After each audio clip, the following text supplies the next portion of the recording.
Glizzy. Glizzy. Glizzy? Is that not what you said? I said Scoozy. All right. Going on to green now. We got. Is it me? Well, it's a new color. We get to restart the pattern. Sure. I guess if it's a new color, I guess I'll do. I'll start jacking off. Hmm. We got Disgust Jack Noir. He fucking hates putting on the clown outfit. Your other character in the middle position, your center stage, is gains hexproof, and it is a tap self salvage brainstormer. I think this is a really solid card. Yeah, it's the best kind of brainstorm, which is the kind that just gets you what you want from your awaiting room when you hit the Graveyard. climaxes. And hexproof to metal is just a nice effect that. So, what does brainstorm mean as a keyword? It's flip the over X, yeah. do Y for every Z. Oh, okay. Yeah. So Usually it's the most common is that you flip the top four, put them in your waiting room, and then for every climax you see, you do something. This one's thing is it grabs salvaging characters characters from from your waiting room, graveyard. which is where you want to be digging from, because where does brainstorm put cards? In waiting room. There's the other ones that go from deck. There's other ones that like dig more into your deck to find whatever. There's a couple of other weird ones, Yeah, the but three main, this is like the bread and three butter. common ones are grab from graveyard, search your deck, or look at the top three and grab any card. Because other brainstormers only grab characters. Okay, that makes sense. Functionally, brainstorms also work different than just milling. Brainstorming is you remove cards from the top of your deck, flip them over, and then put them to your graveyard, as opposed to looking at top four cards of your deck and then just putting them straight to graveyard. Yeah, that little step in between causes shenanigans, which is important. Okay. Also, the fact that it's the fact that it's four cards specifically instead of up to four Yeah, you is have also to. important. Yeah, you have to do four. Okay. That makes sense. You can't you can't pick a number and then decide. You do know or something how like that. refreshing works in Weiss, though, right? Are you familiar with that? Yeah, it's when you deck out, it's like Yeah. you. So, like, let's say I used Jack and I had two cards in my deck. I would flip over two. I would shuffle my graveyard. I would take my penalty point of damage, and then I would continue doing the other four. If I had an effect that looked at up to four, I would look at two, and I would have to stop. Ooh, interesting.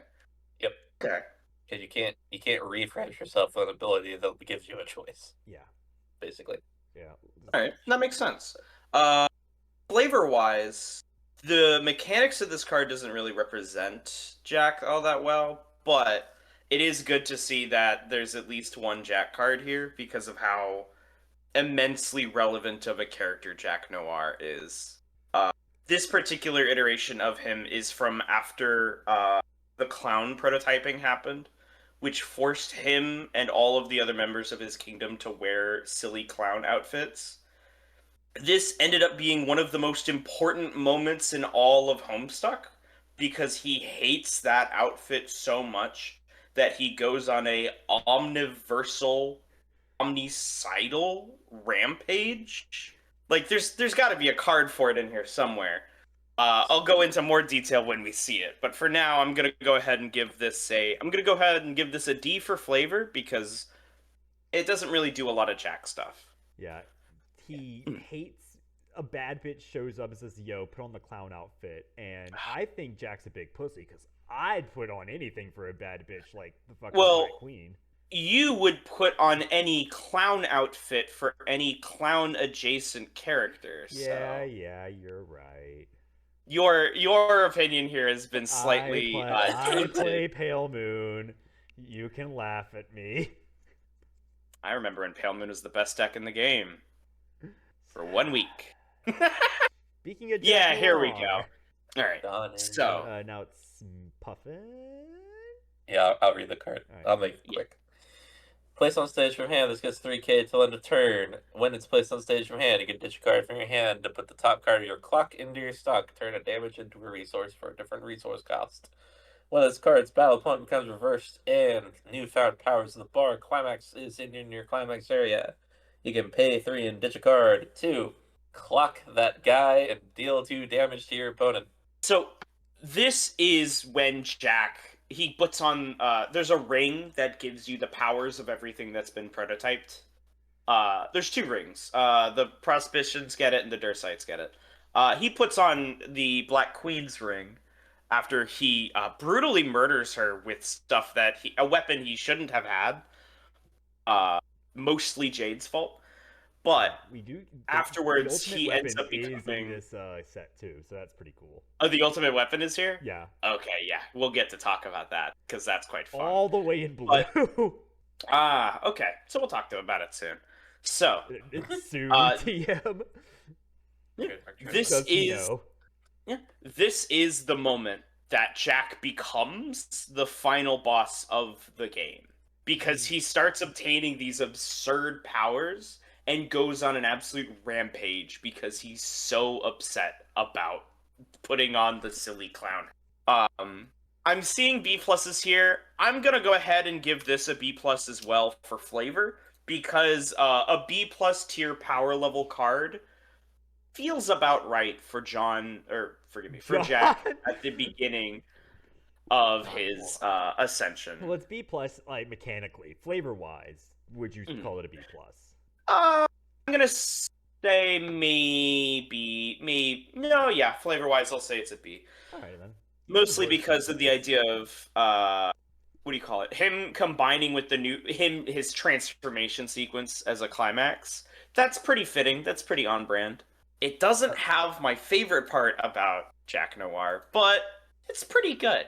Yeah, this could have technically had like a changer package on it, where Donning the Ring was the name of like the 2-1. Then you play the climax or do some other Yeah, thing it could like change that turns him into it. Yeah, fucking. and then he one of the many Yeah, like forms the of Parker. Jack Noir. yeah, But yeah, something there's like 7 by the end of Homestuck. There's a lot of Jack. Yeah, there's a Final lot of boss Jack forms. ends off. Mhm.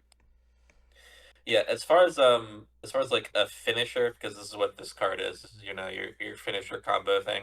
But like, it's funny because you squint at it and you see Levi Deep Grudge from Attack on Titan final season, and it basically gets to be that, or it could be the thing where you don't have to pitch a card if you don't want to. It's either pay 3 pitch 1 or pay 2 ditch 2, depending on what you have more of at the time, which is neat. The extra little bit of flexibility, but it still isn't one of the insane modern finishers that like does your taxes, eats your homework, and kills your opponent for you. So B plus. Yeah, it's solid. Like this type of combo can definitely kill, but your opponent can also just say, "Oh, you have an on reverse combo. I will just swing under in every lane and sandbag you." Yeah, I'll just crash my entire board. Yeah, So you don't can get a definitely combo. play around it. Is there? Which at this point you could play around Jack still. Yeah, He wasn't quite at He his. only had 3 of his orbs prototyped. Yep. Yeah, the 4th one is the kicker. So. Yeah. Alrighty. Oh baby, oh baby. Alrighty. So, Doc Scratch, level 3, cost 3. He's quite large. He is an excellent host. He has great performance. What does that mean? If he is the only guy in your front row and he is not reversed, everything has to attack him and nothing can side attack him. Technically, the description is if he's in the middle position of your center stage, yeah, regardless right, of whatever is on stage. His other stuff cares about him being the other guy. Yeah, he needs to be the only guy on the field. Yeah. Apologies. Great performance is basically you take the spotlight, right? You sit in the middle, you're the guy. Weiss Schwarz, all of its mechanics are all theater themed. Hypothetically. Like there's like resonate in memory and experience are all kind of like they're just kind of like get throwing behind words memory. out. Sometimes like newer keywords Two like things, experience yeah. resonate, but like OG Weiss, it's all like theater themed, and it Yeah. took them until 2020 to get a review Starlight set. Yeah, it took a while. But anyway, so Okay. Knapsack, And would then- you like to read Mr. Vanilla Milkshake? Yes. So, he has great performance, and he has experience. If the total level of the cards in your level is 6 or higher, and you do not have any other characters, this card gains 10k power, and the following 5 abilities. This is a lot. Continuous. This card cannot be chosen by your opponent's effects and cannot become reversed by your opponent's character's auto effects. Continuous. During this card's battle, your opponent cannot play event cards and backups from hand. Auto. When this card attacks, look at the top card of your deck and put it on the top or bottom of the deck. Auto, put a card from your hand. When this card's battle opponent becomes reversed, you may put a card from your hand into your waiting room. If you do, deal 1 damage to your opponent. And auto, at the beginning of your opponent's attack phase, you may move this card to an open position of your center stage. That's a lot of text that this guy gets. That is very fitting for this character. How strong is getting 5 abilities? Very. So this is not. It is an almost one for. There is a card very similar to this, almost one for one, but not really. You've seen ReZero, right? Yeah, I'm familiar with You the remember show. Reinhardt? Okay, I can totally see exactly where you're going with this. Yeah. Reinhardt, if there's any other card in Weiss Schwarz that would have 5 skills, it's Reinhardt. It's fucking Reinhardt. Yeah, his entire character in the show is just having more lines of text than other characters. And that's very fitting for Doc Scratch as well. Puffin, I'm curious, how strong do you think this card is? So, here's the thing. Hmm. It might actually still be my most recent video. I think it is, but I did a custom card, let's update a deck. Another guy in the community has put together for me, and gave me a custom card profile. Try to fix it, and that deck was his Reinhardt, and the girl that he supports as like the candidate, the royal candidate, Felt. The royal right. election, yeah. Yeah, the royal election, yeah. So he had this Felt Reinhardt royal election deck. Anyway, he made a card that would like facilitate that, and so I gave it a spin. I am not the best Weiss player, and that series is a great display of that, because I just do very silly things sometimes with game plans. But here's the thing: this card dies to any kind of bomb that isn't a reverse bomb, meaning anything that can bomb a level 3 guy that sends you to stock, to clock, the bomb of your opponent's deck. And if there is a way to get this guy out of level 2, which is the primary function of a card like this normally, right? That bomb is always going to be effective. So, Tavros could run into this guy if he's out on board at level 3 and level 2. Yeah, Tavros cannot mind control, but what Doc Scratch can run away. Hypothetically, Doc Scratch can move out the way and then side Tavros on the following turn, or just kill some.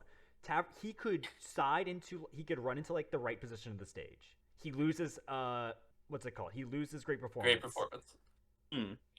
Which loses a large aspect of what this card is trying to do, which is get your opponent to run into him and kill all of those guys. They still are forced to either front or side attack the Scratch. If they can, and siding a level 3 while you're still at level 2 is not fun. And then on the next turn, you move Doc Scratch to the other lane that doesn't have Tavros, and you swing over that. Now Doc Scratch is in not the center position of your stage, so they have to move Tavros there. In which case, you move back. You can still move to the center, but at that point, you might already be close to level 3. Yeah, this is the other thing about that, is that all those bombs work while this is a cheated out card, basically. If you play this guy at level 3, basically nothing can actually deal with him, except as long as he's in the middle, because a 20k guy with all these effects going on is, but the idea obviously of this card is that you want that extra turn to get some more damage on board, because you went through some kind of cockamamie shenanigan to make this guy happen normally. If there is not a card in this set that does a cockamamie shenanigan to get him on stage, this is just a 3/3 guy you play from hand and he does a bunch of shit. There is standby in the set. Is that the only way that you can get him out There early, is Standby? no real way to get Doc Scratch out via other card effects. There's not like a card that's like sacrifice 2 of your other characters to do a resource thing, right? Not that I'm aware of. So this card doesn't have like any of the tools that like the Reinhardt was working with, because Reinhardt had some of that, and Did then Reinhardt have we some of tried to. that? He got. I mean, he has at least a combo that spawns him out, right? And then we have I don't remember this that. other. I actually Well, have the someone at custom my card that was locals made. who plays Reinhardt like as their top end, Oh, and he gotcha. just hard plays that shit and says, "I Oh, have God. 3 tap counters in my hand. Come at me." Holy shit. Well, the custom card that was made was also specifically designed get Reinhardt on the board at level 2, fucking early play this dude and make shit happen. Yeah. Basically, but like, I think that was the effect of like the Royal Candidate felt that you could play. Now the Royal normally. Candidate felt it's an early play for itself, and it refreshes and searches your deck. I think. Like this early. This is the problem of having done that most recent video, quote unquote, like over a month ago, is having already forgotten all the bullshit. Yeah. But yeah, so this card has even less quote unquote support, because you have to find other ways to clear your stage. You have to find other ways to either get it out early or just resolve, fuck it, I'm going to play this at level 3 and be a guy. I have an idea, right? Gamzee. You wipe your board. Your opponent says, "All right, I see what you're doing. I just won't swing over Gamzee." Then you get sent to level 3. You play Doc Scratch over Gamzee. Like, you just squish Gamzee. Way to do that. It still doesn't feel great. I feel like without a card that like actually breaks this, I feel like this card isn't actually all that good. This is the scary thing about this card. It has all this text on it. It has a lot of good effects, quote unquote. What's gonna happen is your opponent's gonna see that it has more than 2 lines of text and says, "I'm not reading that," and they're gonna lose because of it. Yeah, they're gonna find a way to lose because they're like, oh wait, this has great performance on it. That is the effect of this card. It's having too much text. It's a pendulum monster. So yeah, I was gonna say this is a card designed to attack Yu-Gi-Oh players. Yeah, it's Nirvana High Paladin. Yeah. Yeah. It's what's his name? The pendulum spellcaster that had, I think it was 13 lines of text total.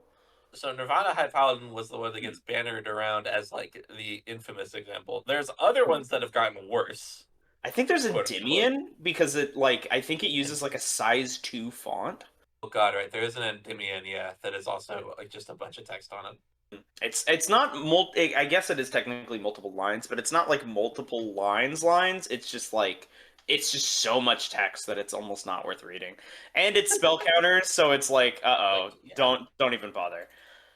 I'm gonna give this an A+ in terms of flavor, because I understand that mechanically there's a lot of ways to play around this card, and that's not necessarily an inaccurate way to describe Doc Scratch.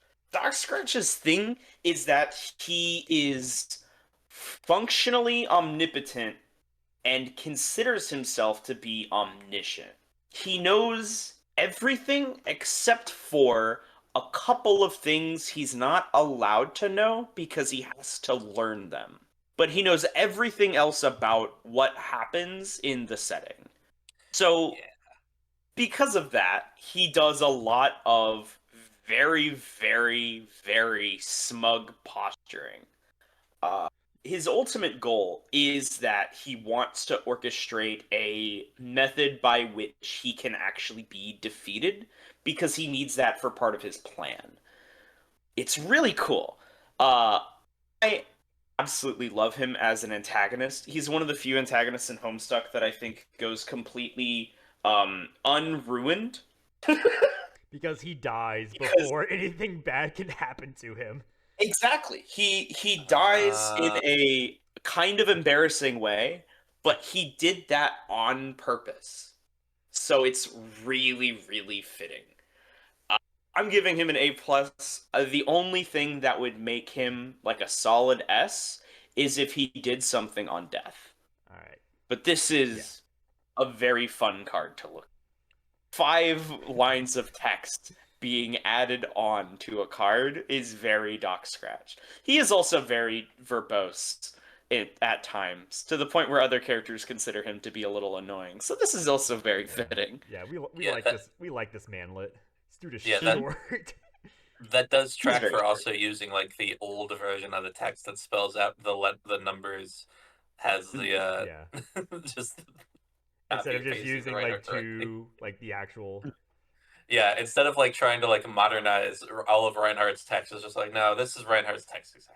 Just look at this. Hypothetically, if you had put the reminder text on great performance to make the text box go even higher, but then you start obscuring this shirt, and that Yeah. becomes important.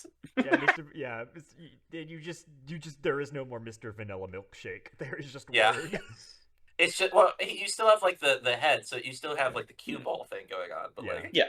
Oh yeah, I absolutely Your cue adore the cue ball ball. thing. Yep. And please tell me Yep. there's more felt members. Yes, I saw oh the yeah, felt type line and I got yeah. excited. This whole thing is the felt. The green is like the felt color. That is Which are so here's the fitting. thing. It is this the Felt are like the most nothing characters. Oh yeah, But by God, is the intermission not the best part of Homestuck? they're Yeah, so entertaining. Like, if you're still watching this, I implore you, after you finish this video, go to mspaintadventures.com or download the unofficial Homestuck collection. Go to intermission 1, read that, and then leave. Yeah, it is kind of amazing how perfect Don't Bleed on the Suits works as a standalone story, especially considering it is technically a sequel to a non-Homestuck webcomic that Andrew Hussey had written previously, Problem Sleuth. Which I have not read. I'm going to read. Oh yeah, You have I read I it. highly recommend. Yes, and if for anybody who wants to read Homestuck but is concerned about it being 8,000 pages long, that concern is valid. It's actually longer than that by word count. Go read Problem Sleuth instead if you don't want to read something that's 8,000 pages long. Because Problem Sleuth is like 1,000 pages. It's way more concise in its text, and it hits a lot of very similar high points. It's really good. All right. I guess I'm reading All right, Itchy. Yeah. Yep. Itchy always cheats, but he always cheated for the last time. At the beginning of your opponent's attack phase, you can pay 1 if you do run him to the backstage. And then whenever you play a climax, you can pay 1 to look at the top 4 cards of your deck and grab a net character and send the rest to your grave. This guy moves a lot. So, he moves around a lot, and he's really quick, and he's able to fix hand. Yeah, he in like this scene specifically, he's playing poker with. Oh yeah, with Dai, and Dai, he yeah. explicitly cheats by. So Itchy's. I guess we should explain the felt a little bit. The Felt all have time powers, but they all kind of suck. Yeah. Itchy's time power is the fact that he can speed himself up through time, so he's basically just a speedster. There's other members of the Felt that have even worse time powers. Itchy Dai has one of the has better ability- ones. Yeah, Itchy's is pretty good, but Itchy as a character is pretty stupid, so he can't quite use it well. Like, he trips and falls on stuff all the time. The other thing is his perception of time is also speeding up with it, so sometimes he can't tell where he's going. Because what he's doing is he's speeding up time for himself, not speeding himself up. So everything happens around him faster too.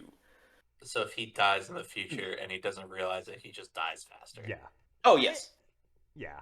The big example is that you can frequently defeat him by just sticking your foot out, and he'll just trip over it because it's going to come at him faster than he's coming at it. That's good. Yeah, that's So it sounds like the fact that he moves around a lot, I'm gonna give this an A. This is very fitting, especially because this is the scene where he's playing Texas Hold'em with Dai, and he just swaps cards in his hand with cards on the board. But it's like the cards themselves are obviously changing, so Dai just looks up at him and he's like, "I know you're cheating. Like, What the what fuck, are bro? you doing, man?" And so Dai uses his outstanding time travel powers to go to a timeline where Itchy is already dead. Damn. Which doesn't actually do much because he's the one leaving. Yeah. So really, kinda it's if just he's ever in a leaves. situation where he doesn't like somebody, he just vanishes. And then she gets to continue living his life. It's Yeah. perfect. For everyone involved. This card is great, except for the one thing that it does, which is it fucking repeats the stock cost. This is I we had a card, another set review of a custom set instead of one of these official releases that had this exact same problem where it was like you can pay one to leave, but also it had a stock cost ability. And I think I gave Weeb a proper chewing out for this the last time, which is really Yeah. funny that it repeats. Yeah. That Bushy has decided, no, we're doing this too now. These motherfuckers. Yeah. But on It the other hand, is this is also like fascinating. on the other hand, this is also an Ajisa, which is I think maybe a more understandable profile to have that on, because just like if this at rare though it could be the thing, but he doesn't. If he has a character doesn't like kill anyone or like have a body count that or like a body that's like No. worth noting, then yeah, obviously the stock cost makes sense, and that's fair. That's all all he does is cheat and die. Oh wait, they could have had him clock yourself because he's tripping over something. That would be funny. That would also have Like done it. instead would of also paying a have stock, done it, you hurt yourself and then top check 4. Yeah. Or for Yeah. the at the beginning of your opponent's attack phase, like he moves back, but he's moving so fast he trips over something, and that's it. Yeah. Either one of those would have worked out too, I think. But you know, it's fine. Ozis is good. The running is whatever. Not a felt. A Midnight But Crew a member. Midnight Crew. Ba-da-da-da. I think it's you, Puffin, right? Yes. Yeah. This is busting in Club's Deuce. Got it right. This he's a 1/0 4500 power, combos on a bar. If you have 2 more other net characters, he gets 1k, so he swings at only 5500. 6500 with climax down. When his battle opponent's reversed, you search for a net character, reveal it to your opponent. So you know, on reverse search combo is kind of an oldie but a goodie. This combo stat line is also kind of oldie but goodie because it's 6500. In a modern day, you know, that the thing that we were saying about like, you know, modern sets, you know, their power lines, this is fine, right? But if you ever wanted to crash against this, even like a mildly defensive level 1 board, this is gonna have issues. It'll be a little rough. Yeah, As but someone who plays Bochi competitively, that 6-5 stat line is really rough on offense. Yeah, but I think we should talk about the elephant in the room. Or the bull. Which is the bull penis cane? Yeah, is this a bull penis game? Wait a minute. Yes. It might be a bull penis game. Why is it a bull penis game? That's a great question. He has a bull penis cane in his inventory and didn't realize it until he pulled it out and looked at it and said, "Hey, hang on a second." This is a bull penis cane. Everybody out of the goddamn way. You got a hat full of bomb, a fist full of penis, and a head full of empty. Which is Club's Deuce in a nutshell. You're probably going to see a lot of anything that has to do with Don't Bleed on the Suits is probably going to be an A from me flavor-wise, because getting any kind of representation of these characters is always nice. You flip the fuck out over the fact that this is apparently a bull penis cane. Oh yeah. Very, very bold of them to use the scene of him with C4 under his hat. Yeah. Oh yes, this is awesome. This is Paul Gracing. 2-on-1 Jack Noir. He's a level 1/0 cost. When this card attacks, choose one of your other net characters, and that character gets plus X power, where X is equal to the number of other net characters times 500. Then, when this card attacks, all of your characters get the following ability until end of turn. Put a climax from your hand. When this card's trigger check reveals a climax, you may put a climax from your hand into your waiting room. If you do, choose a net character in your waiting room and return it to hand. So, this is awesome, because this is from when you can't quite see him. He's a little bit off screen. But this is from when Jack Noir decides to fight one of the main characters' big brother, Dave Strider's bro, whose main gimmick is he uses puppets and anime swords to fight. And you can also see up in the other corner, there's this sort of orange ghostly figure with a sword as well. That is a additional character also fighting Jack Noir. At this point, Jack was one of the strongest characters in the story. He does eventually get like warped super hard later on, or this form of him does. Yeah. But the big thing is the fact that Like it's almost this kind of immediately after awesome, this. literally immediately after this, actually. But the big thing about the scene that I appreciate so much is just the fact that we get to see Jack Noir flipping out as he has to put up with losers with anime swords and puppets. Not only does Dave Strider's bro use anime swords and puppets, but he has mastered the art of flash step to operate the puppets and the swords. Yes, his main gimmick is he uses that anime power of teleporting behind you to teleport behind the puppet, make the puppet do something, and then teleport back into place so it looks like the puppet is operating autonomously. He's just He the ultimate moves. ventriloquist. Yes, he literally actually. He moves faster than the human eye can register, but only to move puppets. God, this man. This is getting a B plus because I Your name absolutely is Dirt. adore this. Holy shit, do you love puppets? Oh, poor guy. Never stood a chance. He loved puppets from the get-go. Here we go. So remember how earlier we talked about Equius being one of the most physically strongest characters? This is the other one. This is one of the very few other ones. Yes. Yeah, that explains the effects, yes. I think it's Alright. me? Yes, it's you. Yeah.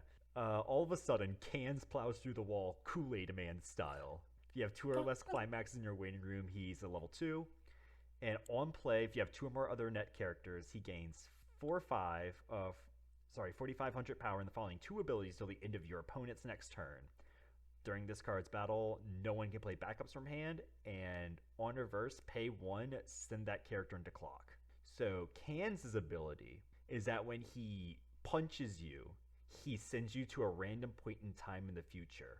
He can literally punch you into next week.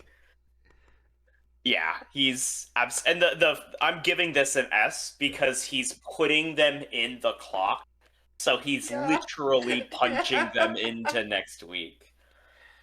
At one point, he punches a character into another calendar year altogether, and we get an entire page talking about how that calendar was one of those weird horse girl calendars, where it's a bunch of horses that like, you would see. Spirited horses? Kind of, yeah, it was Spirited Horses or Not something like that. Girl, like Uma Musume, like middle school. Middle school girl who is into girl. horses. It's outstanding. At one point, when he punches a character into next week, that character has to look around the grocery store and go, damn, I guess I'm grocery shopping? I didn't bring a list. I wish I could remember why I came here. And that character's just gone. I love Cans so much. Dude, you can also see the little clover in the background. Clover. Yeah, this card it kind of does the same stuff that Equus is doing, except he's a little bit harder to put on the field. But God, is he effective? He's a 14,500 guy that your opponent can't do anything about defensively except, I don't know, some bullshit event. What are you, playing an event with a backup on it in this economy? What kind of bitch are you? And then also he just has the clock thing. Like, that's so funny. Now it's very similar to President from Kaguya, but drastically cheaper. Yeah. But he also loses the clock kick effect. President keeps the clock kick effect forever. True. Yeah. This is a 2-time at most. Yeah. Unless you somehow give him great performance. Which The only Which character one? with great performance is Mr. Vanilla Milkshake. Mhm. Don't give up hope. Next set. Next set, next set, Act 6 set. All right. Good So defense. Just gives your center great performance all times. Well, I mean, if he's in the middle position, you can't because he'd have hexproof because of the Jack Brainstormer. True. You could give him hexproof. All right. Speaking of Jacks, it's too many of them. So there's a lot of Jacks. So this is Trophy Collection Jack Noir. Wait, is it my turn? I think it might be Puffins. But I think it's Puffins. Wait, who read cans? I read cans. Okay, gotcha. Bull penis. So this Then is yeah, my it's turn. Puffin's turn. You get a This break the from bull reference penis, ball. you get to talk about dog penis. Oh what yeah. an upgrade. All right. Trophy collection Jack Noir. You've just murdered an innocent family. What will you do? Good question. Well, what we're gonna do is not front attack if the character facing this card's name contains Jade. When this card is placed on the stage from hand, I can pay 1 to put any number of markers underneath your characters with prototype underneath this card as markers, and then deal X damage to your opponent, where X is the amount of markers underneath this card. This effect is fucking sick. When this card is placed on the stage from hand, you may choose one of your level 3. Oh yeah, this also. One of your opponent's level 3 or lower characters. Send it to waiting room. And if you do, your opponent chooses up to one cost 0 or lower character in the waiting room, puts on the stage position that their character was on. So you murder a guy, you replace him with a weaker guy that you then get to murder next. Yup. It's real good. And this It's is really good. one of Jack Noir's many ultimate forms.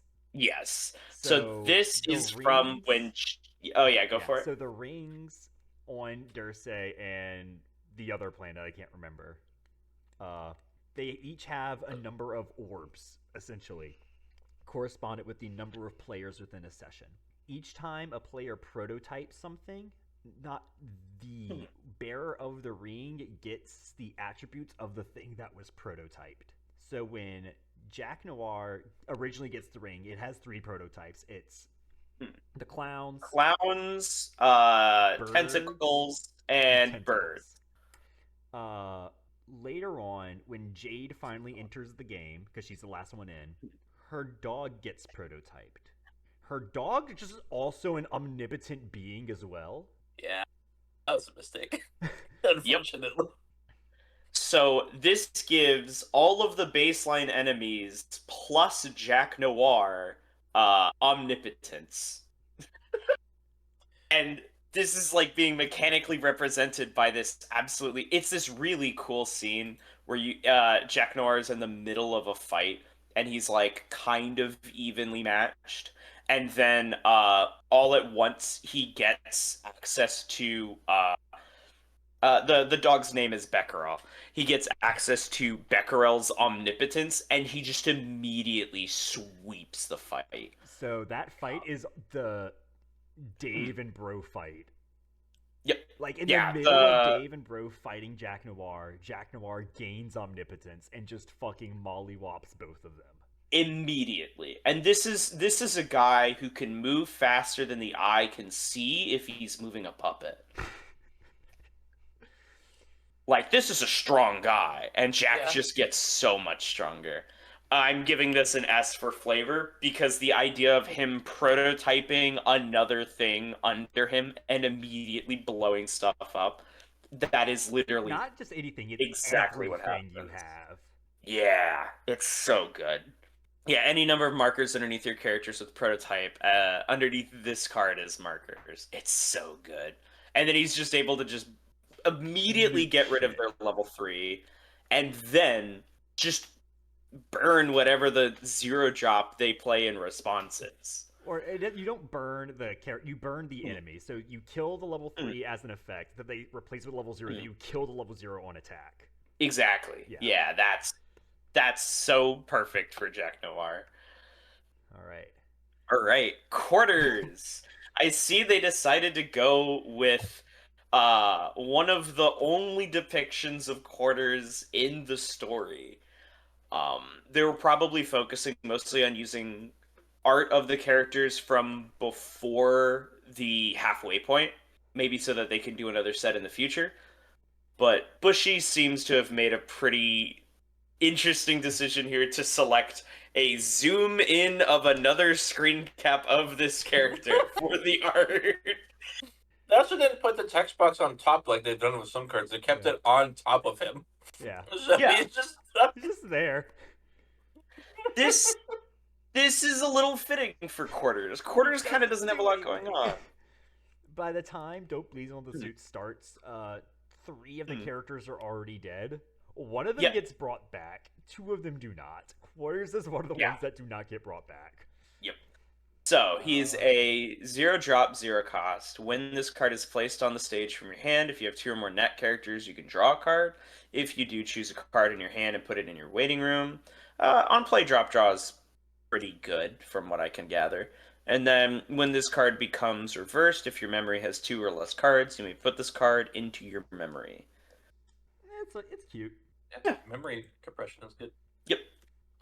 So I'm gonna go ahead and give this a C+, because narratively speaking, that's pretty much all Quarters really does. Is he died at one point, and then other characters are like, darn, that sucked. Oh man, I hope we get to see a Crowbar card, because Crowbar is such a cool character. Yeah, so remember how we said the Felt are all just kind of bad? Crowbar is the only one of them that is competent. Yes. He does not have powers. His power is that he is of an above room temperature IQ. Oh, dude, that's broken. Yeah. It kind of is in Homestuck. Characters who can read at an 8th grade reading level are among the strongest characters in the setting. All right. Who's next? Earth, this is you. Yeah. Oh, I get Heart's Boxcars. If you have 2 or more other net characters, this gets +1 soul. When this card attacks, it gets plus X power until end of turn. X is equal to the number of your other net characters times 1,000. Yep. He's a big guy. He's a big guy. 4-year-old. He's a big guy, and that's very fitting for. That is very fitting for Hearts Boxcars. He is the safe cracker and brute force of the Midnight Crew, and his method of cracking safes is he physically rips them apart with his bare hands. Holy shit. Yeah. He also eats a guy one time. Yeah, there is a scene in which he eats a guy, yeah.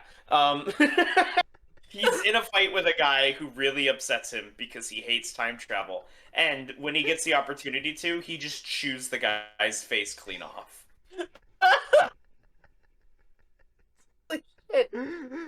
He never does this again. He just let him have a snack. Oh my god. Also, can we talk about the 10-4 cards? So they're fucking radio or they radio each other on the 10 and the 4 cards. Oh Yes. my god. Intermission is so fucking good. Yep. The characters in the intermission, there's a couple of other characters as well, but characters in the intermission have something called item duology, where an object can be at one of 2 things, depending on whether or not you're picking it up or putting it down. So the Midnight Crew each has a deck of cards that is their entire inventory, because they're all items that can also be a card, depending on whether or not they're picking it up or putting it down from their inventory. Okay. So Hearts Boxcars uses the 10-4 cards because those are the pieces to his radio set. Whereas other characters get to use their radio set because they picked up the 10-4 cards from their inventory and then swapped them. So there's a lot of inventory management in the intermission where characters have to put things on the ground and then pick them back up again to turn them into something else. Yeah, The coolest parts of Homestuck, which don't get brought up, especially like at the later half, is just the inventory management and just like mechanics of the world. Yeah, the cool shit in Homestuck is the game they're playing in, because it's got all the fucking it's the weapon proficiency system basically being just, hey, you've got some proficiencies. Good luck. Some of them are in total nonsense. Meanwhile, you've got this inventory system by character, by player character, each of them having their own that they can also And they're all customize. shitty. Mm-hmm. Yep. Oh yeah. What is it? Jade, for the longest time, has the memory Hasbro game inventory system. All of her options all of her are cards Hasbro are. games. Yeah, it's so great. It's Jenga, at one point, she tries Operation, Jenga. Oh my God. Memory, Yeah. Battleship's an option, but we never see it. Mhm. We see a bunch of like, things she could have done, but she never did, and they're all Hasbro titles. They're amazing. It's the kind of game the kind of system that really just does like anyone else for the love of God do something with it, and they did. It's called the fan community, because holy shit. Homestuck in a nutshell. Yeah. See, All right. it's this... There's Sawbuck. Oh man, this is mine. Yes. Okay. Yeah, it's for it because Dog divisible penis, by yeah. 3 is me. So Sawbuck 1-0-4500. Act, pay 2, sack this guy. Choose a cost 1 or lower character your opponent's backstage and put it in their waiting room. This card is a war crime. Let me just the basics on why this card is a war crime.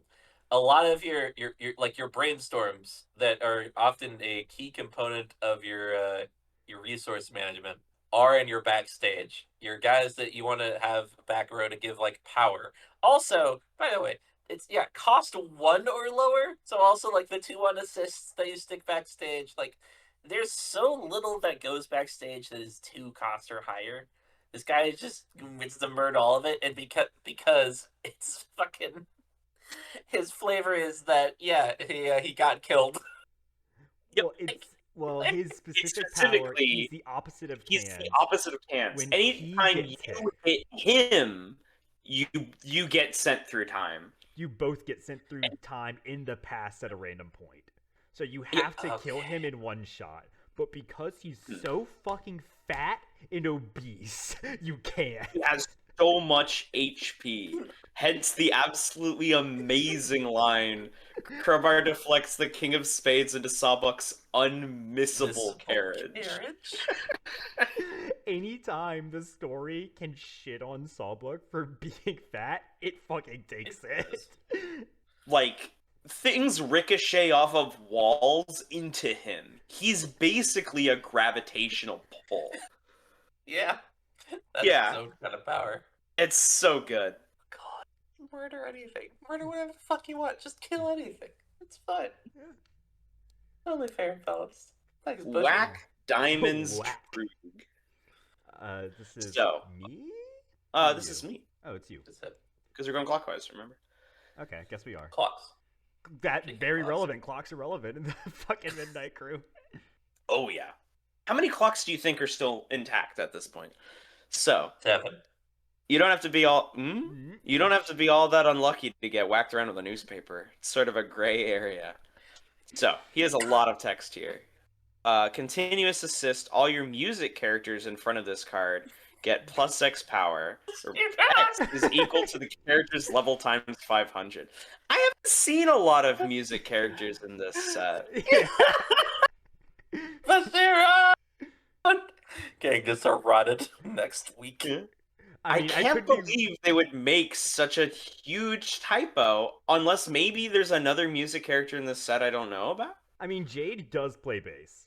That's true. There are actually musical characters in Dave Homestuck, so it's entirely possible. Is the whitest rapper. Oh, yeah. Then, auto, when your character's trigger check, it reveals a climax with... I cannot read that icon. It's a bar. Looks like it's a Bar. bar? Okay. No, With bar and its Magic. trigger icon, you may pay the cost. If you do, choose one card in your clock, return it to your hand, put the top card of your deck into your clock. Okay, so he fixes clock in hand. Yeah. And then rest this card, choose one of your characters, and that character gets plus 2,000 power until end of turn. Okay, so he's like a back row supportive piece. Yeah. That's pretty fitting for Diamond's Droog, since he's supposed to be like kind of he's the other character in Don't Bleed on the Suits with an above room temperature IQ. It's him and Crowbar, and that's literally it. Everyone else is pretty stupid. Some of them are very stupid, but Club's Deuce just is so below temperature, it goes into horseshoe oh yeah, theory and yeah. becomes the He's smartest man in the room. yeah. Patrick Club's Star. Deuce is like 0 degrees Kelvin IQ. If there is such a thing as negative IQ, Club's Deuce has it. So I'm you gonna get hit give with this a that. B. Yeah, I'm gonna give this a B for flavor because this is just a reference to a very good scene where Clover is a character who is immensely lucky, and so anything that would kill him, coincidentally will fail to do so. So Droog, because he's of a decent level of intelligence, just goes, "Well, you're not all that unlucky to get whacked around with a newspaper." Because like So he just smacks him with a newspaper until he yeah, stops. he holds a gun to Hmm. what's his face? To Clover's head. Clover's. And Clover says, "Oh, I'm so lucky. The gun's just gonna get jammed." Whoa! And then he just takes out his newspaper, which is also his pornography, and just starts beating Karuk with it.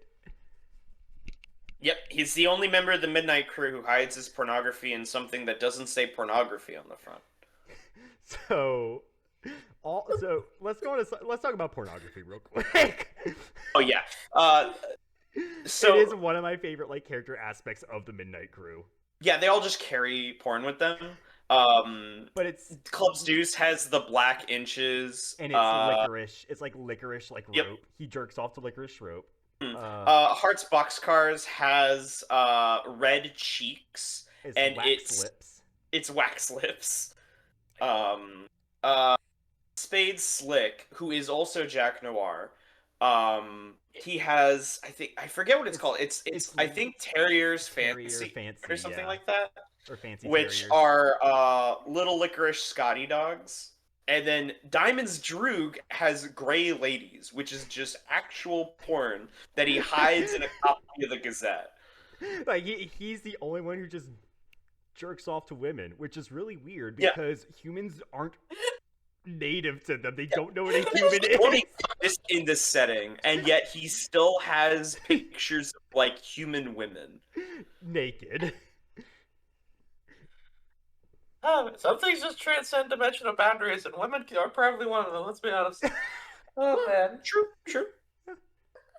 All right, who do we have next? Like, Hey, there he is. Clover. Hi, Clover. He's so lucky. The gun will probably jam or something. All right, this is me.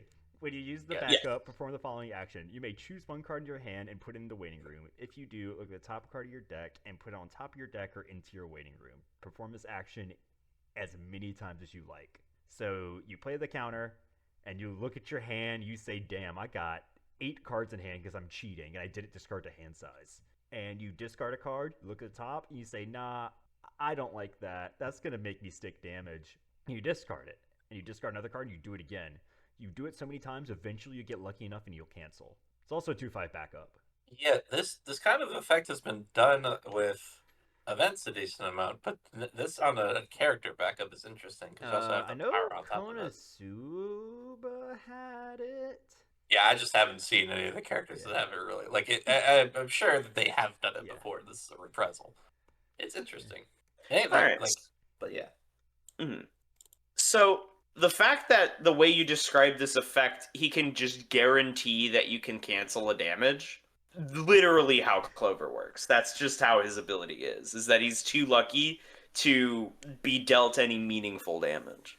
Yeah, because you can beat him on the head with your porn newspaper, though. Oh, well, yeah, because you don't have to be particularly unlucky to be whapped around with a newspaper. Yeah. I like that the implication that, like, you do have to be unlucky to get shot. Yes. Yeah. You have to be unlucky enough to be put in those situations, but lucky enough to where it doesn't matter. Yes. All right.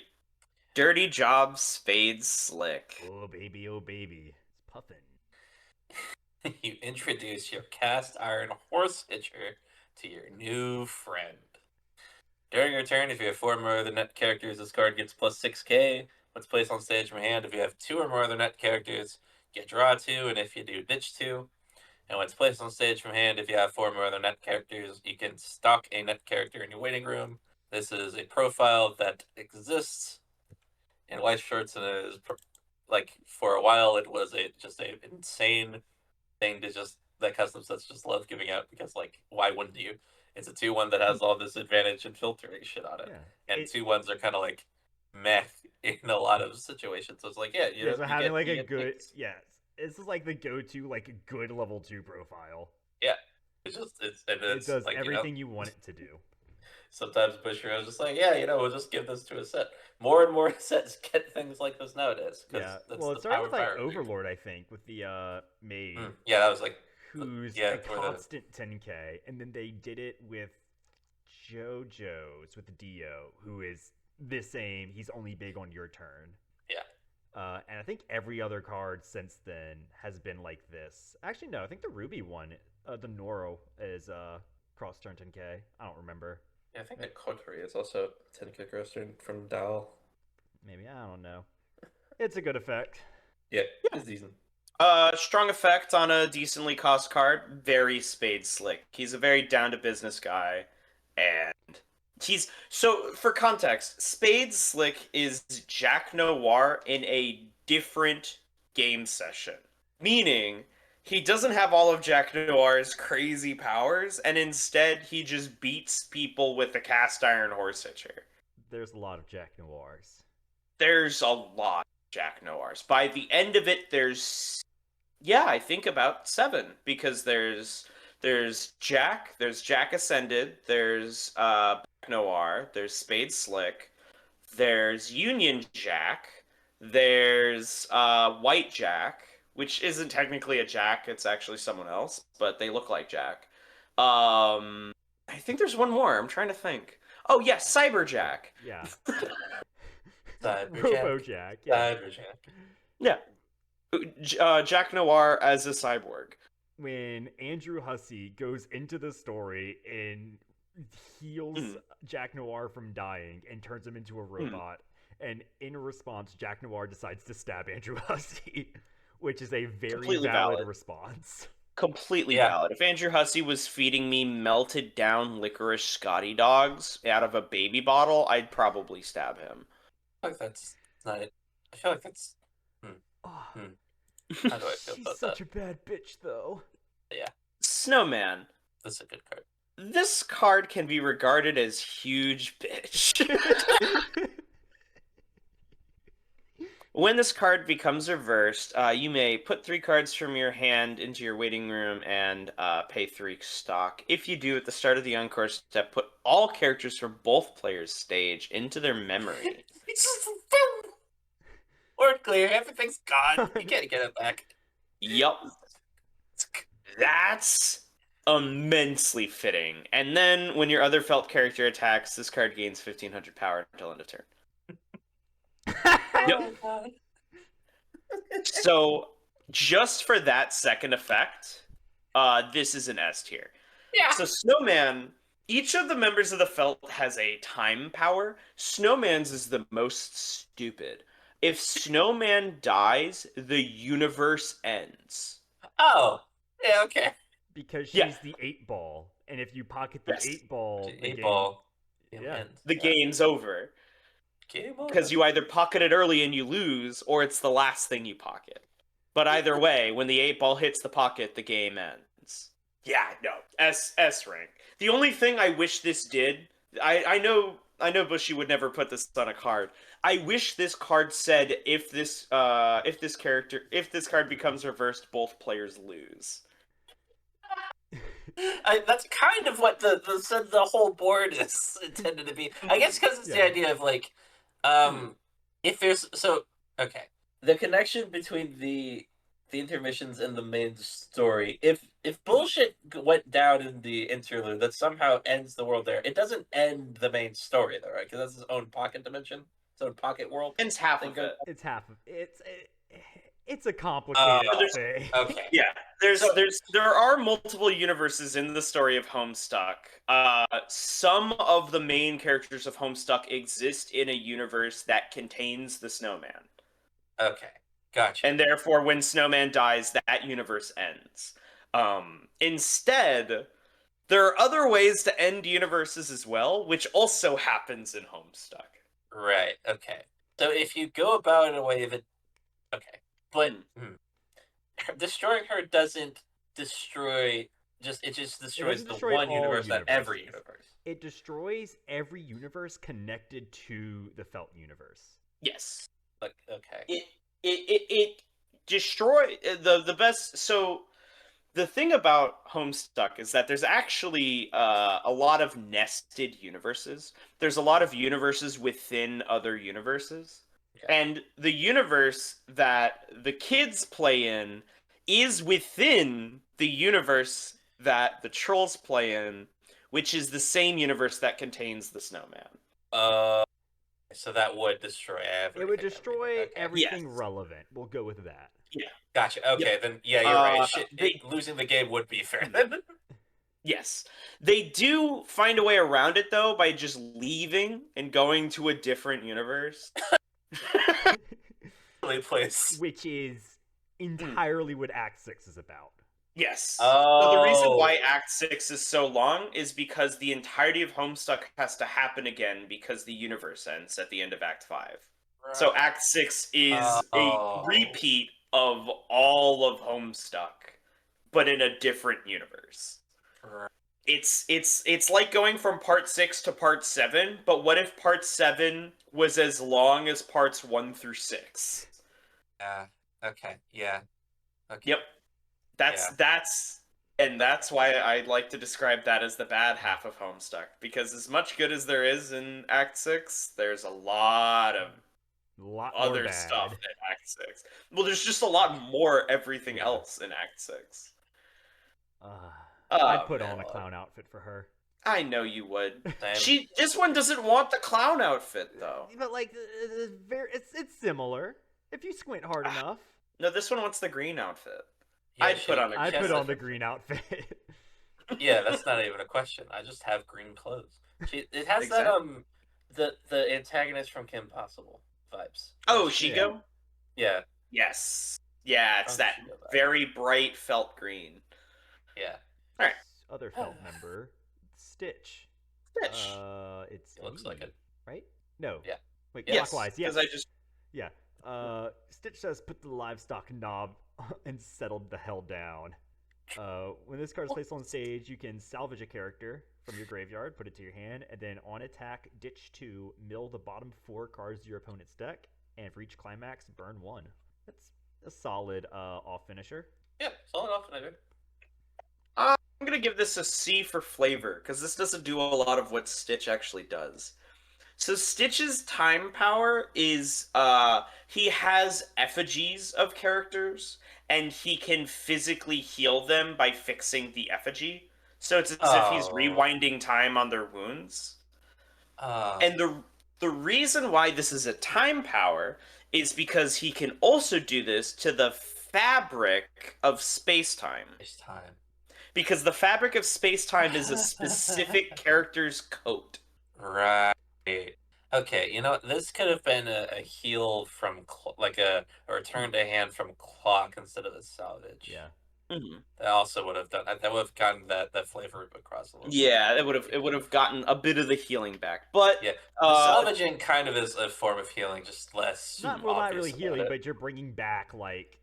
You are, you know, that's actually very fair. That it is reviving a character. I'm gonna move this up to B for flavor because I hadn't thought of it that way. I was too busy focused on like healing in terms of damage, but recurring a character is very fitting. Yeah, it gets there. Yeah. Oh, there he is. Oh, there he is. The funny yellow man. Yep. Yeah, you can't do Homestuck without doing Andrew Hussey. Lord help us. 00500. When this card is placed on the stage from hand, your opponent puts all cards named Doc Scratch from their stage at the bottom of their deck. So this card doesn't have a card that puts it on stage. This card has a card that says "fuck your opponent for playing it" and sends it away. Yeah, if but, you had a limited experiment of this set, right? If you try to play limited with this, which don't play limited Weiss, don't waste your time. But just imagine this world where your opponent, like, it's just two players sitting across from each other. They both have Doc Scratches from hand, and they also have Andrew Hussey's in hand. They're just holding on to one, waiting for the other to come down on stage so that they can play their copy that gets rid of the Doc Scratch and then fire their own Doc Scratch. But think It's of it this fucking- way: if this Set means you one have view. to look at Andrew Hussey, and you have to interact with Andrew Hussey, and I think I would rather hammer nails into my penis than do that. Oh yeah, I'm so glad that's catching on. I'm so glad you're not the only one doing it. Yes, of course. I'm a very big proponent of hammering nails into my penis. Yeah, this man has So- fucking invaded my lexicon with the phrase "hammering nails into my penis."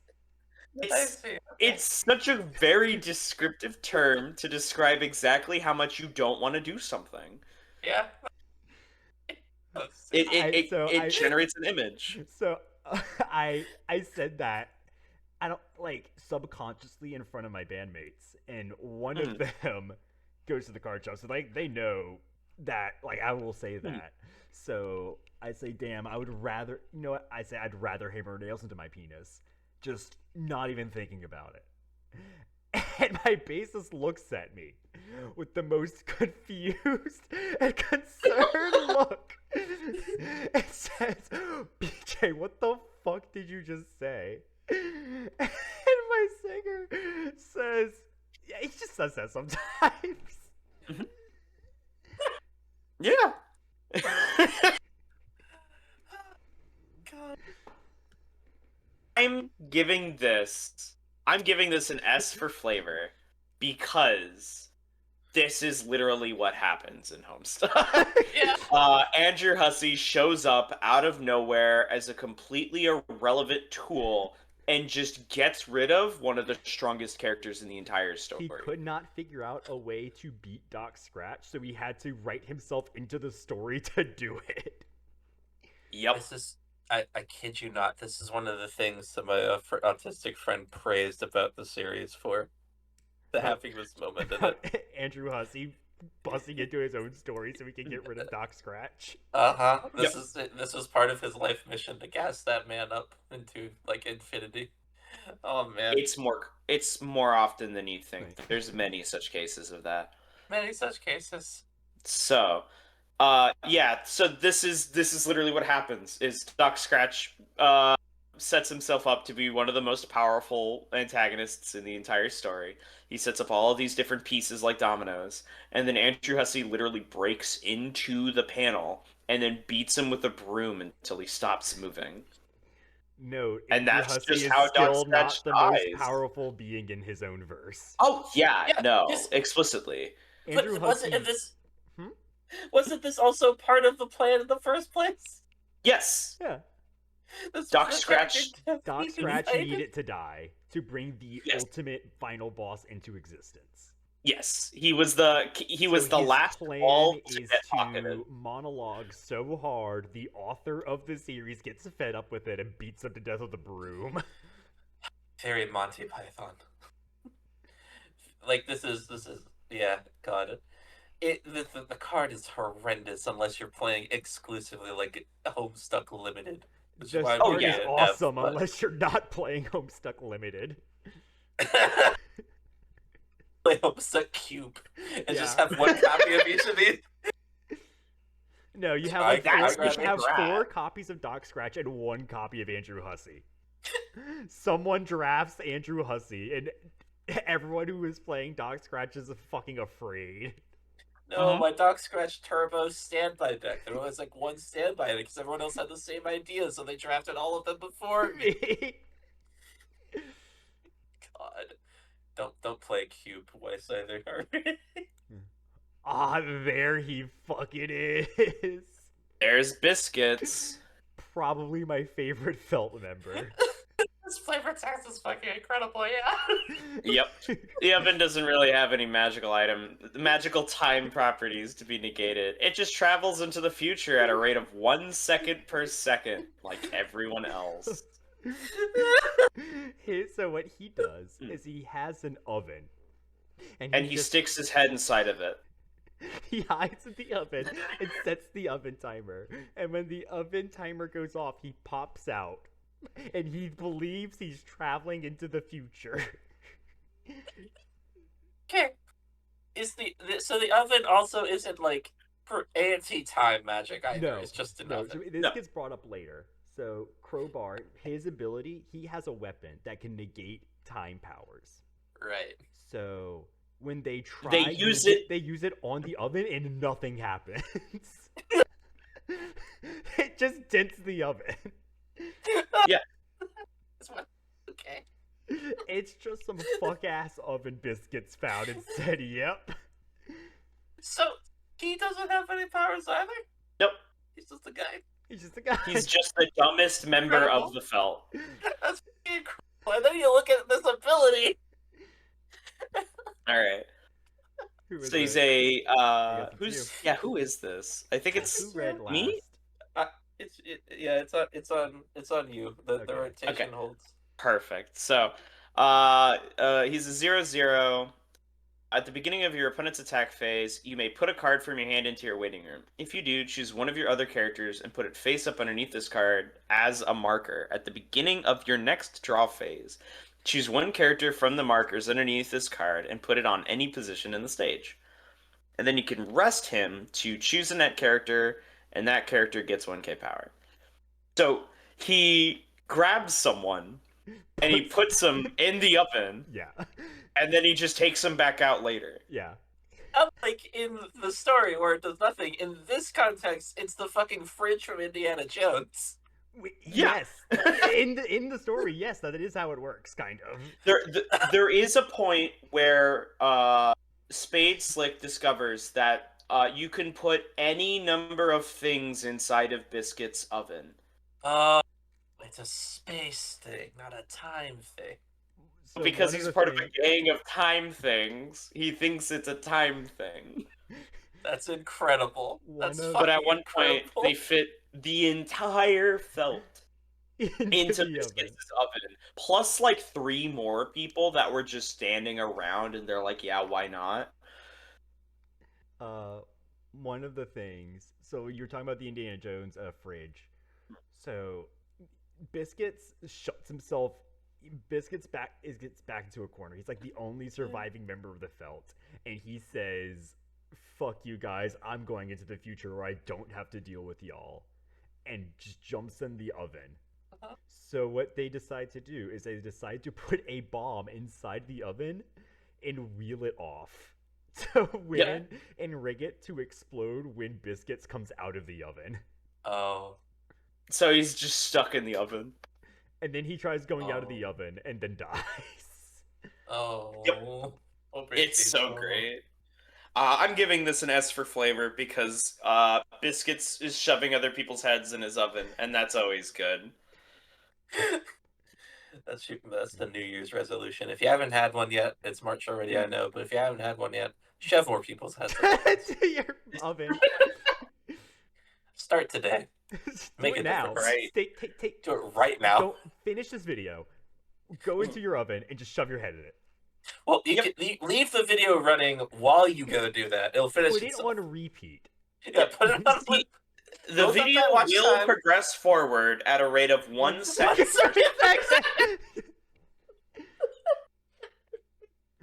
All right. Let's get another member of the Felt before we start Get dozing those. off. Yeah. Okay, I'm sleepy. Okay. Okay. Okay. It's me? Yes. Okay. This card cannot move to another position of the stage. When one of your other net characters is frontal attacked, you can sacrifice him to give it 1k until end of turn. He can't feel a damn thing. Certainly isn't saying anything, apart from a very low noise, which could be him saying "ow" very, very slowly. So is his power that he slows time for himself? For only himself. Yes. Yeah. The inverse of Itchy. Yeah. Exactly. He fucking sucks. I'm gonna give this a C+ for the can't move mechanic, because that's very fitting for Doze. There's a point in which Doze escapes from being tied to a chair, and one of the characters who's stuck whose job it is to tie him back down, goes, "Oh, I better hurry up. He might clear that chair by the end of the hour." Because he's moving so slow that you would be forgiven for thinking that the panel is not a GIF when you see it. Oh wow, Uh, that's incredible. Also, that character is Club's Deuce. Yes. He can't find another like thing of rope to tie Dose with, but he does have a Stretch Armstrong doll that he just Uh, Homestuck's magical. okay, yeah, that's pretty fun. The intermission why is magical. yeah. All right. Why would he have a Stretch Armstrong doll? What are you talking about? No. That's just the Jack of Hearts. Yeah. Right, that's true. All right, It is Puffin. just Ah, there he is. There's our guy. behold the only competent man. This is Crowbar. Yeah. 1/0 500. Place on stage from hand. If you have another net character, this card gets plus 4K till end of turn. Card, don't worry about it. Auto on place from stage to hand. Pay 1 to get rid of a trait on your opponent's stage. You choose a trait of a character on your opponent's stage. All your opponent's characters lose all that chosen trait until end of turn. This does not choose a character, it chooses a trait, so hexproof doesn't save you, I'm pretty sure. It does not. You just just get a main phase trait fucked. Which can just absolutely kill certain decks. That just turns off synergy. So many things die because traits are nowadays considered a fake condition. So if you get rid of the fake condition, well, they become real conditions real soon. It becomes real quick. Yeah, this gets an S from me because that's literally perfect. Despite the fact that he's not using his crowbar here, Crowbar's crowbar does do stuff like that. He's described as being capable of glitches in the space-time continuum. Yeah, that's right. Yeah, he is an exploit. He's great. All right, so we've got Die. He is a 1/0. When this card is placed on the stage from your hand, you may put a climax from your hand into the waiting room. If you do, choose one of your opponent's characters and put it into your opponent's memory. At the beginning of your encore step, your opponent puts that character from your opponent's memory to any position on his or her stage. And you can pay a... Oh, hang on. Yeah, pay 1.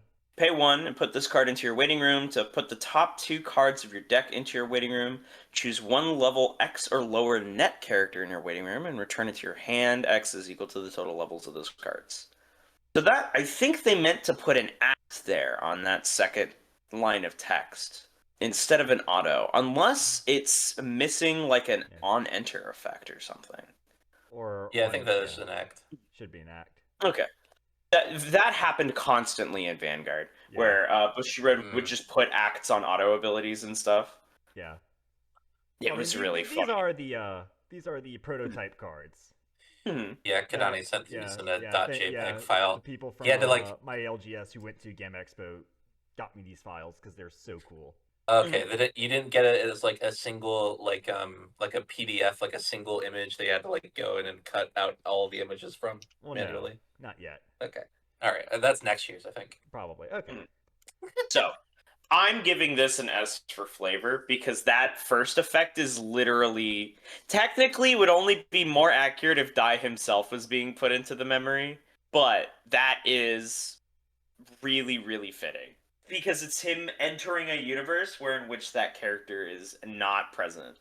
So his ability is he has like a voodoo doll, and he has a bunch of pins corresponding to different people.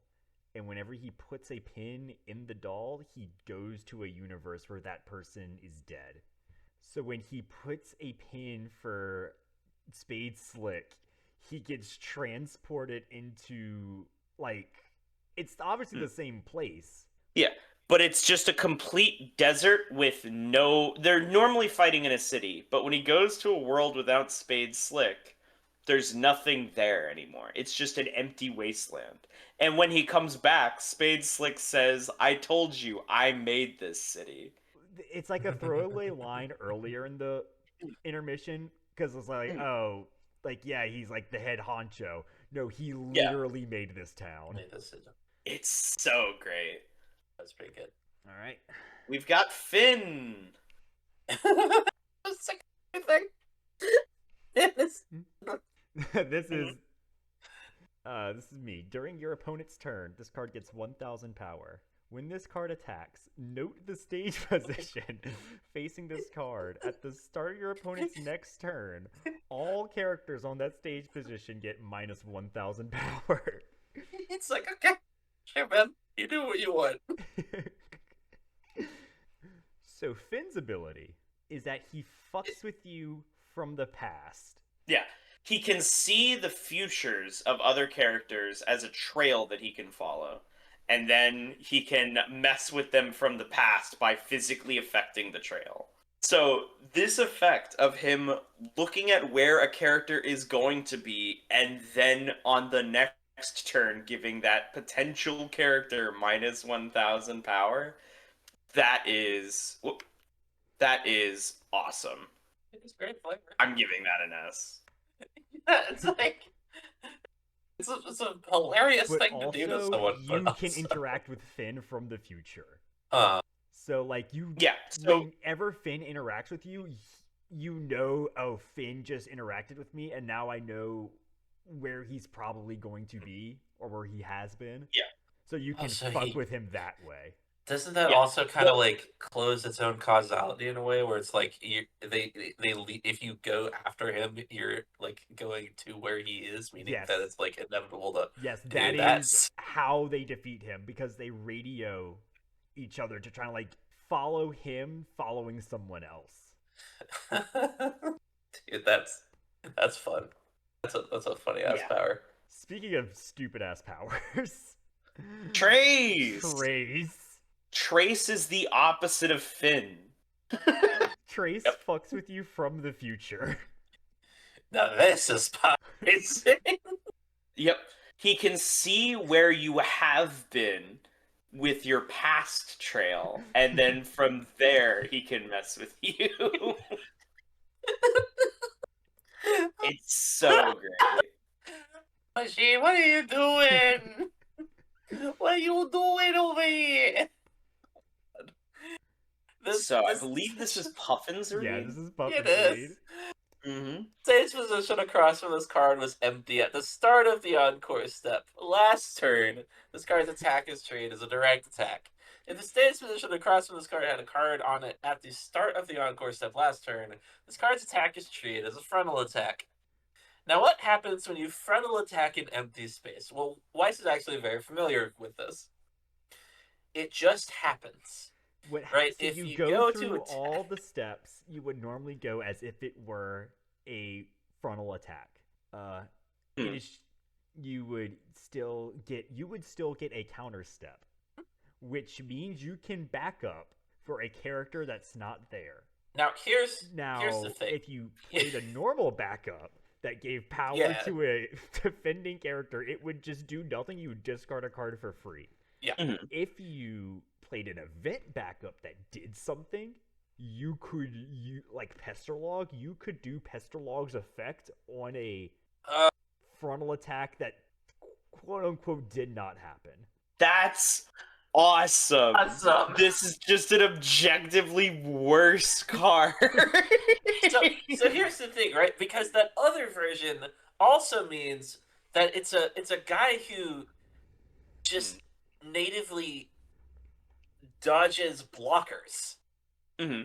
Right? If you're attacking a lane that had a guy last turn and still has one because it was the encore step of the last turn, which is the one your opponent just finished, then he just gets but then that's at the start of the encore step last turn. So like that means that like it left towards the end of the encore step. When do things die? This is after the start, right? Turn. It's during the encore step. Beginning of encore step is before they die, but at the encore step.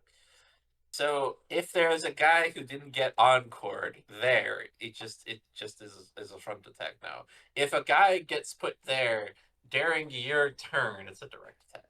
Something like that. That's so actually, awesome. The number of situations this can be a direct attack is actually kind of small. That's so fitting. Exactly, That's an S bro. plus. That's an S plus for flavor. Yeah.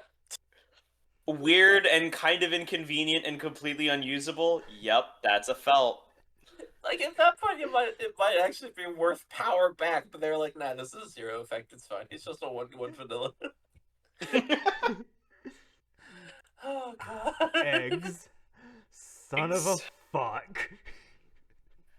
Might as well just grab one of your axes and kill yourself now. Alarm. So, eggs is a 2/1 with alarm. If this card is the top of your clock at the beginning of your attack phase, choose one of your characters, and that character gets the following ability. When this card attacks, if the character facing this card is level 2 or higher, this card gets 6,000 power. Then act, put one card from your hand into your waiting room, and rest 2 of your characters.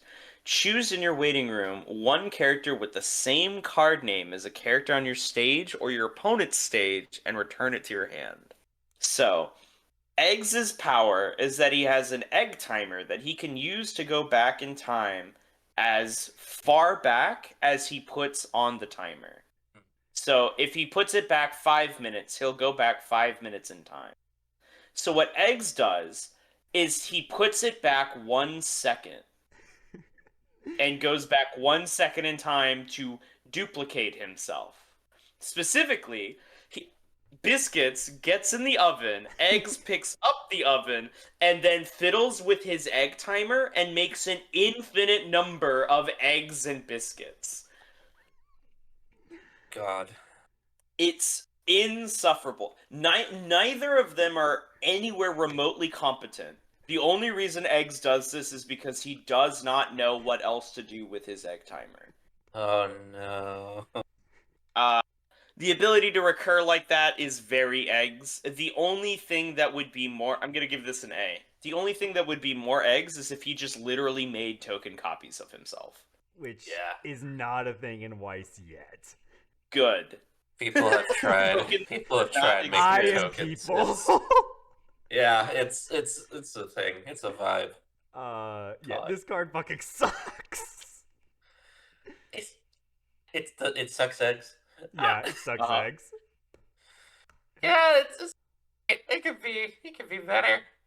could be a lot of things. It could be a lot of There's things. matchsticks. Alrighty. Weeb, I believe this is you. During your turn, all your characters are net. This gets plus 6k, so it's a 7k. Or, fuck, it's an 11k, 7k base.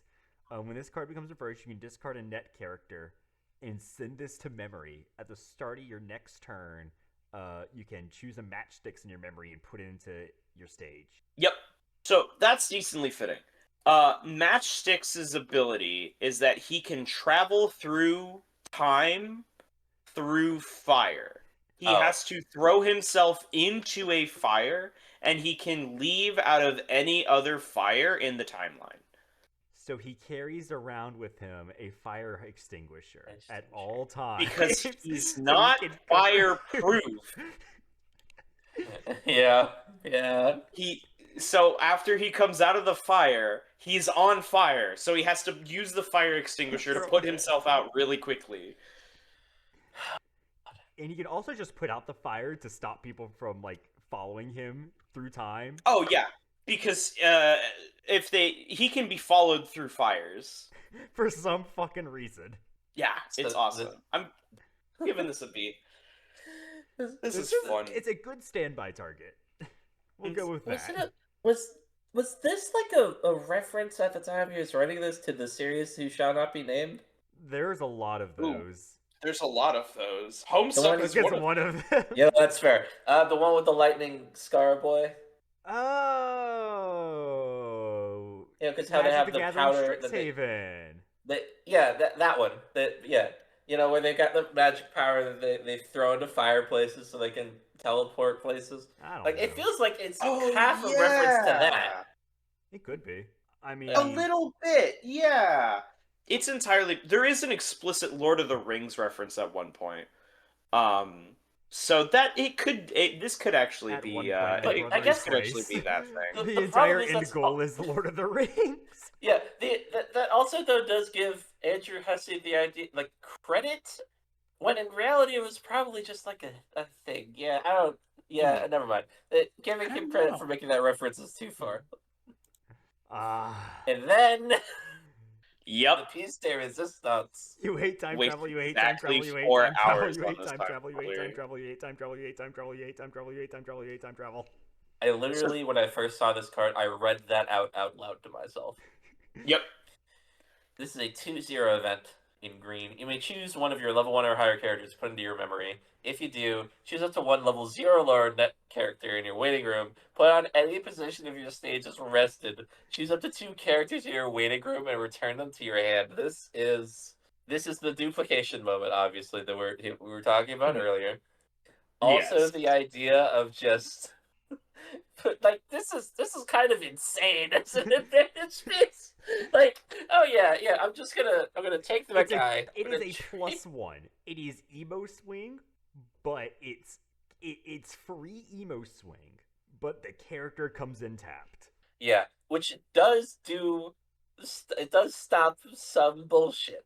It does create kind of its own bullshit, and also it's two So characters. all I'm saying is it's level 0 or lower. Fuck, you can't put level 1 Aridin. Aridin. Yeah, you I want to can't put see this. Aridin and untap Aridin. Yeah, no, it feels like Bushy kind of future-proof that one. I still want to see this used for something, because this is some grade A bullshit, and I love it. Like, Yep. encapsulation of time travel fuckery. Waste exactly Yep. 4 hours on this tomfoolery.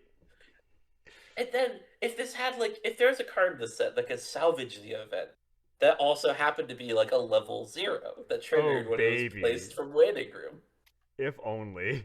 If only there was a card designed if only for I this could exactly. build my own fucking Michelle sticker loop. Exactly. If only. Alas. Alright then. So next color it is. And with that, I'm ending the recording. Yeah.